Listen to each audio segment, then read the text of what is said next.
All right, so let me break this down for you because I just finished watching First Take, and honestly, it felt like one of those episodes where you sit there thinking, did they really just go that far on national TV? They absolutely did, and it was about our Raiders. I'm telling you, it wasn't sugar-coated, it wasn't lighthearted, it was straight-up brutal honesty. And you know what? Sometimes that stings, but sometimes it's exactly what you need to hear. The whole conversation kicked off with one simple but cutting question. What are the Raiders even doing to prepare for Sundays? And the way the panel looked at each other, it was like everyone knew the answer already. They basically said, this team has been walking into games looking lost, looking like they've barely practiced. And when you actually turn on the tape, it's hard to disagree. They called out the sloppiness, the lack of discipline, and the fact that this group looks unprepared, week after week. And listen, before I keep breaking this down, I just want to pause for a second and talk directly to you.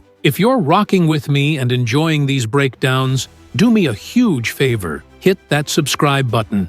It might not seem like a big deal, but to me, it's everything. My dream right now is to hit 1,000 subscribers on this channel, and I can't get there without you. Every single sub makes a difference, and it's the fuel that keeps me going, bringing you these kinds of raw, unfiltered takes. So if you're watching and you haven't done it yet, smash that subscribe. It's free, it helps me out, and it means the world. From there, they went phase by phase. Special teams? They didn't hold back. A complete disaster. They talked about the yardage given up, the breakdowns in coverage, the touchdowns that were almost allowed on kick returns.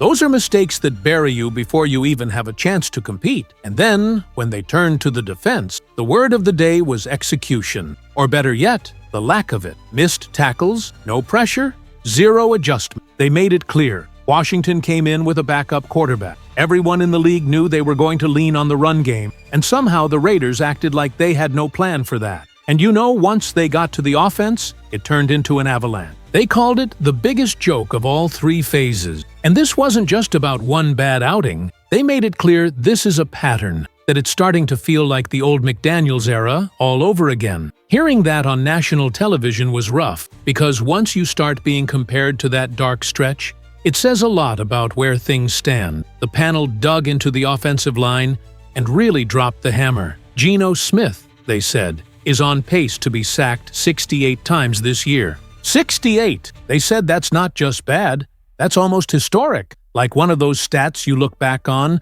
and can't believe. And the worst part? So much of it is self-inflicted. They pointed to coaching decisions, to overthinking continuity, to moving guys like Jackson Powers Johnson around instead of just locking him in at the spot where he's best. They flat out said, it looks like the staff is more concerned with proving they're right than actually doing what's best for the team. That's a damning statement. But when you watch the games, can you really argue?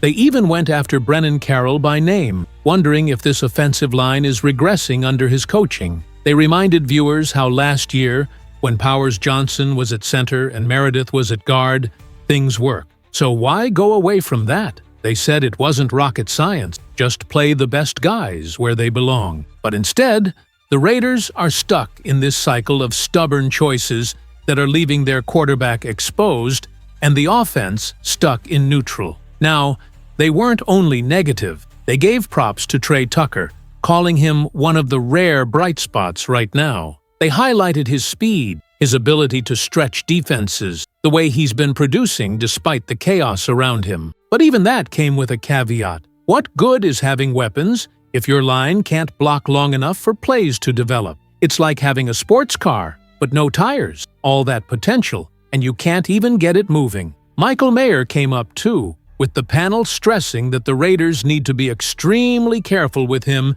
in concussion protocol. Losing him, they said, takes away some of the flexibility in running effective 12 personnel, something that could actually help this team. But again, it circled back to the bigger problem: preparation, decision-making, and inconsistency at the coaching level. And then came the big-picture conversation, the one that's going to linger all week. They asked how the Raiders stack up against Chicago, against Caleb Williams, against Ben Johnson, the coach the Raiders passed on. That comparison is going to follow this team because the Bears, even with all their flaws, look sharper, more creative, and more disciplined. And if they go out on Sunday and prove that again, it's just going to magnify the perception that the Raiders got it wrong, from the coaching hire down to the details of how they're building this roster. The segment wrapped up with something that really hit me. The idea that this Week 4 game isn't just about the standing. It's about perception, about whether the Raiders are moving in the right direction,